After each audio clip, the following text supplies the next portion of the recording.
नमस्कार, ABP news में आपका स्वागत है। आज मैं आपको एक ऐसे समाज सेवी की तस्वीर दिखाने जा रही हूं जो किसी परिचय के मोहताज नहीं। सेंट्रल मार्केट के चेयरमैन केसी गुप्ता जी रोहिणी और आकाश गुप्ता जी रोहिणी विधानसभा, जिन्होंने समाज के लिए अपना तन मन धन सब कुछ लगा दिया है, वह लगातार जनता की सेवा के लिए सदैव तैयार रहते हैं। आप देख रहे हैं एबीपी न्यूज़। शाहिद वसीम खान के साथ, नई दिल्ली। दर्शकों, एक आपका स्वागत है। इस वक्त मैं आपको सिर्फ तस्वीर दिखा रहा हूँ। रोहिणी से हमारे साथ मौजूद हैं केसी Gupta ji, chairman central market के, जो किसी पर्चे के मोहताज नहीं, जिन्होंने समाज के लिए, समाज के हित के लिए लगातार काम कर रहे हैं। तो सबसे पहले स्वागत आपका एबीपी न्यूज में। लाखों, हजारों, करोड़ों दर्शक देख रहे हैं। केसी गुप्ता जी, क्या कुछ कहना चाहेंगे यहाँ के जो विधायक हैं विजेंद्र गुप्ता जी के लिए? विजेंद्र गुप्ता जी हमारे विधायक भी हैं, हमारे दिल्ली विधानसभा के स्पीकर हैं जी, जो हर समय हर मौके पे 24/7 हर वक्त अवेलेबल रहते हैं किसी भी समस्या के लिए। हमारी समस्या कोई भी विजेंद्र गुप्ता जी हल करने के लिए हर वक्त समय देते हैं। रात को 2 बजे भी अगर उनसे मिलना हो, फोन करने के बाद 2 बजे भी वो विनोवा में या तिलक मार्ग पे मिल जाते हैं हमें। मैं आज बात करूंगा स्पीकर होने के साथ साथ ही वो लगातार, अगर आप क्षेत्र में देखेंगे, अपने क्षेत्र की समस्याओं को लेकर के लगातार 24 घंटे काम करते हैं। किस तरीके से विजेंद्र गुप्ता जी स्पीकर भी हैं? एक बहुत बड़ा कठिन काम, मुश्किल काम है, वहां भी जाना होता है, दुनिया काम देखना होता है। कैसे संभव हो पाता है, उसके बारे में बताएं। विजेंद्र गुप्ता जी हर चीज को संभव बना लेते हैं। उनके कार्यशैली रात दिन की एक जैसी है। वो इस प्रकार से मैनेज करते हैं कि सब जगह के अपने कार्यक्रम को पूरा करते हैं। जिस जगह भी उनको जाना है, कोई समस्या है, कोई उद्घाटन है, हर चीज में वो अवेलेबल रहते हैं, हर समय मौजूद रहते हैं। हमारे विधायक विजेंद्र गुप्ता, आप ये समझो कब से चले आ रहे हैं, 20 साल हो गए।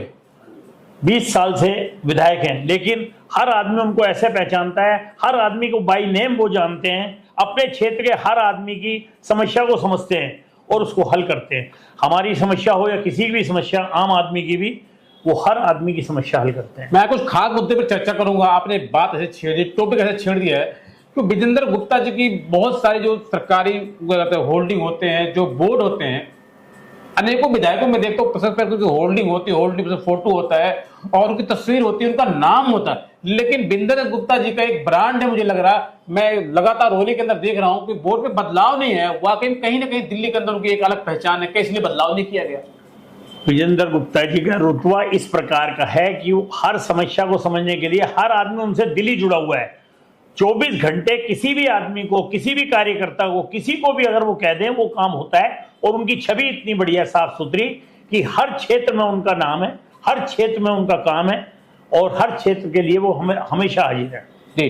केसी गुप्ता जी, मैं आपसे बात करूंगा, कुछ खास मुद्दे पे चर्चा करूंगा। दिल्ली की मुख्यमंत्री रेखा गुप्ता जी लगातार 2 बजे रात को सड़क पर होती हैं, रोड पर होती हैं। पहले एक ऐसी मुख्यमंत्री रेखा गुप्ता जी है, क्या कुछ कहना चाहेंगे उसके विषय में?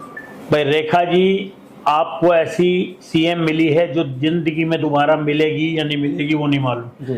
रेखा जी, हम जिस टाइम भी उनके पास गए, उन्होंने हमारा बहुत तहे दिल से मिलना हुआ और उनको हमने अपने त्रिनेत्रा श्री शंभू सेवा समिति, जो कि अमरनाथ जी का भंडारा जाता है, उसका मैं चेयरमैन हूँ। सेंट्रल मार्केट एसोसिएशन का चेयरमैन हूँ। त्रिनेत्रा के लिए हम उनको कार्ड देने गए थे, उन्होंने बहुत अच्छे ढंग से मिले और उस कार्ड की इज्जत रखी और आए। दूसरी बात, रेखा जी रात को 2 बजे क्या, 3 बजे क्या, 1 बजे क्या, हमारे रोहिणी के वात्सल्य सेवा सदन में 1-1 बजे आई हूँ। अच्छा। और हर क्षेत्र में उनका, आप समझो कि सीएम ऐसा मिलेगा नहीं हमें जो दिल्ली को ये सीएम मिली है। रात को क्या, बरसातों में क्या, पानी में खड़ी हो गई जाके, तो ये कम है कि सीएम हमारी इतनी बढ़िया है। केसी गुप्ता जी, मैं बात करूंगा, दिल्ली के अंदर एक मिसाल कायम है भारतीय जनता पार्टी की। पहले एक ऐसे मुख्यमंत्री, मैं बात करूंगा, कहूं तो कम नहीं हुआ, हिंदुस्तान के पहले कैसे मुख्यमंत्री रेखा गुप्ता जी, जो लगातार किसी भी क्षेत्र में आप देखेंगे हर विधानसभा के अंदर मौजूद होती है। एक विधायक, एक निगम पार्षद को मिलना मुश्किल होता है। तो किस तरीके से दिल्ली के मुख्यमंत्री होने के नाते कैसे संभव हो पाता है? दिल्ली की मुख्यमंत्री होने से पहले वो दिल्ली की ही रहने वाली है, सबको समझती है, निगम पार्षद भी रही हैं, एमएलए का चुनाव लड़के अब वो सीएम बनी है। लेकिन वो हर किसी के नब्ज को, गरीब की, झोंपड़ी वालों की, सबकी नब्ज को समझती हैं, सबके दर्द को समझती हैं। इसीलिए वो सीएम बनी और इसीलिए वो आज सबसे ऊपर, सबसे मतलब कठिन कार्य में भी हर वक्त हाजिर रहती है, हर क्षेत्र में। केसी गुप्ता जी, मेरा आपसे पहला और आखिरी सवाल, जिस तरीके से दिल्ली के अंदर बुलेट ट्रेन के तरीके से काम हो रहा है, क्या अगले 5 साल इसी बुलेट ट्रेन के तरीके से दिल्ली में विकास की गंगा बहाई जाएगी? दिल्ली में विकास की गंगा बुलेट ट्रेन से भी तेज चलेगी और रेखा जी के नेतृत्व में, मोदी जी के नेतृत्व में देश बहुत आगे जाएगा। दिल्ली बहुत आगे जाएगी। रेखा जी के सीएम हमारी इतनी फास्ट हैं कि हर काम कर रही हैं। अब ये देख लो आप, दिवाली के जो केजरीवाल ने बंद किया था, बच्चों का शौक या दिवाली मनाने के लिए, हिंदुओं की सनातन की दिवाली मनाने के लिए उन्होंने सुप्रीम कोर्ट को करके बात एप्लीकेशन दे के खुलवा दी ना। दिवाली मनी, चाहे 3 दिन की मनी चाहे 4 दिन की, लेकिन दिवाली मनी ना। तो लाखों हजारों करोड़ों दर्शक देख रहे हैं कि आपको लगता है जिस तरीके दिल्ली में भारतीय जनता पार्टी की पूर्ण बहुमत की सरकार बनी, क्या आपको लगता है का सीधा सीधा असर बिहार चुनाव में मिलने वाला आपकी पार्टी को? हमारी रेखा गुप्ता जी बिहार भी गई हुई हैं और वहां पर भी हमें फायदा मिलेगा। बीजेपी को पूरा बहुमत के साथ आएगा, बिहार पूरा बहुमत के साथ आएगा। मैं आपको एक 100% प्रॉमिस के साथ कह रहा हूं। मेरे लाखों हजारों करोड़ दर्शक देख रहे हैं। आकाश गुप्ता जी, सबसे पहले हम बात करेंगे, दिल्ली में विधानसभा का चुनाव खत्म हुआ, आपने देखा होगा कि दिल्ली में भारतीय जनता पार्टी की पूर्ण बहुमत सरकार बनी। आप कैसा महसूस कर रहे हैं? पिछले 11 साल से दिल्ली में आम आदमी पार्टी की सरकार थी और अब आप कैसा महसूस कर रहे हैं? ऐसा है, दिल्ली में जो विकास रुका हुआ था ना, उसको अब 27 साल बाद एक गति मिली है।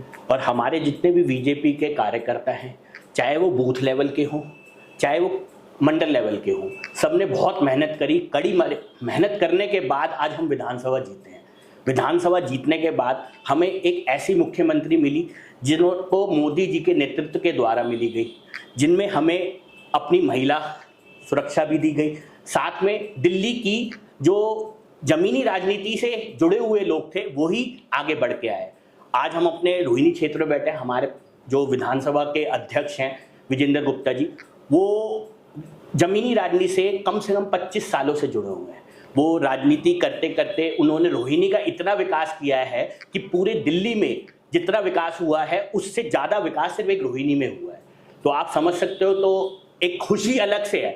जहाँ 11 साल से सिर्फ एक लूट करने वाली सरकार थी, वो आज नहीं है। आज दिल्ली में काम हो रहा है। आप काम के नाम पे देखिए, बिजली के पानी के बिल माफ़ कर दिए गए, आज उनका फ़ायदा उठाया जा रहा है। रामलीलाओं में सनातनियों के लिए एक ओपन प्लेटफॉर्म दिया गया, बिजली फ्री दी गई। हाँ जी, बिजली फ्री दी, प्लस एक ओपन प्लेटफॉर्म दिया जहाँ पे आपको सुविधा डायरेक्टली मिली गई। और अभी एक और सुविधा आने वाली है जो रेखा जी अभी थोड़े दिन में हमें देंगी। तो सौगात के सौगात मिले जा रही है, क्योंकि मोदी जी ने दिल्ली को एक विकसित दिल्ली बना के। आकाश गुप्ता जी, मेरा आपसे कुछ खास सवाल है, कुछ खास सवाल मैं चर्चा करूं। आप एक युवा नेता हैं और अभी भी दिल्ली विधानसभा चुनाव हुआ है। जिस तरीके से मोदी जी ने कहा था अब नहीं सहेंगे, बदल के रहेंगे, वाकई में मोदी जी इस बात को मानते हैं? देश के प्रधानमंत्री हैं, वो कहते हैं कि वाकई में युवाओं ने इस बार कमाल किया। क्यों? क्योंकि दिल्ली में 11 साल से आम आदमी पार्टी की पूर्ण बहुमत सरकार थी। किस तरीके से मोदी जी के नीतियों को जन जन तक पहुंचाया आप लोगों ने? ऐसा है, युवाओं को जब शुरुआत में युवा थोड़ा सा अलग हो रहा था, लेकिन जैसे जैसे है ना, उन्होंने देखा कि केजरीवाल जी कोई काम नहीं करते, अपने ही मंत्रियों से भ्रष्टाचार करवा रहे हैं, और वो सबसे बड़े गढ़ थे उसके। शिक्षा का भ्रष्टाचार हुआ, फिर एक आबकारी नीति आ गई जिसमें जी ठेके खुले जा रहे हैं जगह जगह पे, एक ही जगह पे 4 ठेके। तो हमें अपनी दिल्ली को शराबी या इस चीज़ों से थोड़ी बनाना था। तो युवाओं का दिमाग में आया कि मोदी जी हैं जो हमें अच्छी सुविधाएं दे सकते हैं। तो इसीलिए मोदी जी की नेतृत्व में और युवाओं ने सबने मिलकर बीजेपी को जिताया है। जिस तरीके से अगर मैं बात करूं, दिल्ली के पूर्व मुख्यमंत्री अरविंद केजरीवाल जी ने अन्ना आंदोलन से लेकर आम आदमी पार्टी आई थी। आम आदमी पार्टी ने कहा था न गाड़ी लेंगे न बंगला लेंगे, कुछ भी नहीं लेंगे। और मैं साथ ही साथ बात करूंगा, दिल्ली की महिलाओं को कहते हैं हमारी माँ है, हमारी बहन है, तो उनका क्या शराब एक पे फ्री दे करके क्या उसका मान नहीं किया गया? मैं सीधी बात कर रहा हूं, मेरे चैनल पर दिल्ली की मुख्यमंत्री रेखा गुप्ता जी का इंटरव्यू चल रहा है। रेखा गुप्ता जी कहने साफ साफ कहा है कि दिल्ली के पूर्व मुख्यमंत्री अरविंद केजरीवाल जी जो कह रहे हैं वो झूठे हैं, उनके सारे वादे खोखले, आपदा पार्टी, घोटालेबाज पार्टी। क्या दिल्ली की मुख्यमंत्री रेखा गुप्ता जो कह रही है सच है? वो सच है। ऐसा है, सिर्फ आपने अभी 1-2 ही घोटाले सुने हैं। आपने शिक्षा घोटाला, आबकारी नीति घोटाला सुना, लेकिन केजरीवाल जी ने इतने घोटाले किए हैं। आपका डीटीसी घोटाला, इतना घोटाला बड़ा है, जब वो खुलेगा तो उजाड़ होगा। तो आज इन्हीं घोटालों की वजह से तो दिल्ली छोड़ रखी है उन्होंने। केजरीवाल जी आपको दिल्ली में दिखते ही नहीं। जहां पंजाब में है ना सुविधाएं ले रहे हैं, कि वहां पे नई गाड़ियों में घूम रहे हैं। क्यों? दिल्ली में कसम खाई थी अपने बच्चों की, मैं बंगला नहीं लूंगा, मैं ये नहीं लूंगा, फिर भी उन्होंने सब कुछ लिया। सिक्योरिटी 4 गुना करा ली अपने फंड्स 4 गुना कराए और सारा घोटाला किया। अब उनकी पोल खुल रही है या सुप्रीम कोर्ट में उनके केसेस खुल रहे हैं तो वो पंजाब जाके बैठे हुए हैं। क्या आपको लगता है जिस तरीके से उनकी जांच हुई है, जांच के बाद में कुछ दिन जेल रह के बाहर आए हैं, क्या आपको लगता है भारतीय जनता पार्टी की 53 की नहीं, मैं कहूँगा 4 की सरकार है, तो अब दोबारा जांच होगी? क्या पैरोल पर बाहर आए सीएम अरविंद केजरीवाल, दिल्ली के पूर्व मुख्यमंत्री?